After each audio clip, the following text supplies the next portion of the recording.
Hi, my name is Rob Rothrock with Rothrock Insurance Solutions, and today I want to talk to you about why you should consider a cancer policy.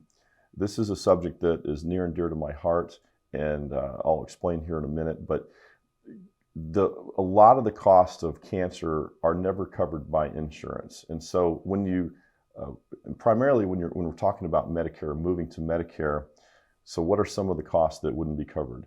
And as we get into a discussion, there's another video on this about the differences between Medicare supplements and Medicare Advantage. Medicare Advantage, you could have some higher out-of-pocket costs than you could on the supplement.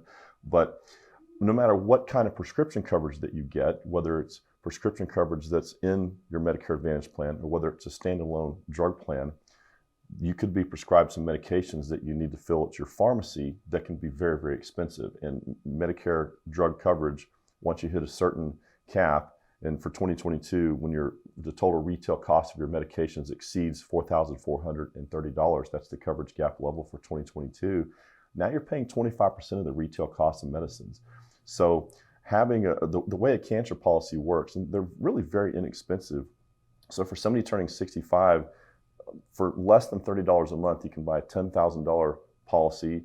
And for about $42 a month, you can buy a $15,000 policy. You can buy increments of $5,000 all the way up to $70,000. So if you're diagnosed with cancer, you will be paid that lump sum in cash, whether it's any kind of internal cancer or melanoma.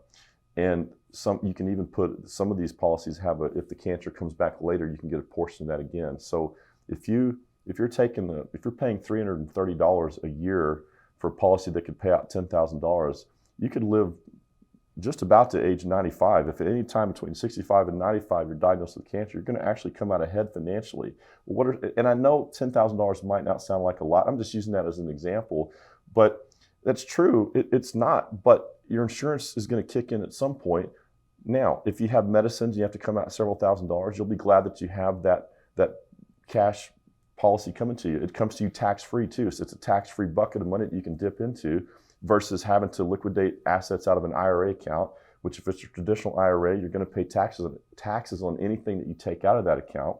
Also, if you have a Medicare Advantage plan, all Medicare Advantage plans have a maximum out-of-pocket. And the one way that you could very easily hit that max out-of-pocket would be something like chemotherapy, which you will pay 20% of the cost of chemotherapy on a Medicare Advantage plan. And oftentimes somebody going through chemo might have some at the end of a calendar year, and it might spill over to the beginning of another calendar year. So that means that you could hit the max out of pocket because it starts over again on January 1. So that's why we encourage you to look at having it. I've got one, my wife has one, and once you have it, you have some peace of mind, and you won't even think twice about paying the premiums. They're not very expensive, but we do recommend that you take a look at it. If you have any concerns at all, there's an easy way to get some peace of mind about having cancer, at least with how you're insured against it. So we hope you like this video. Right down below, we hope you subscribe to our page, and our website and our phone numbers right below. So thank you very much.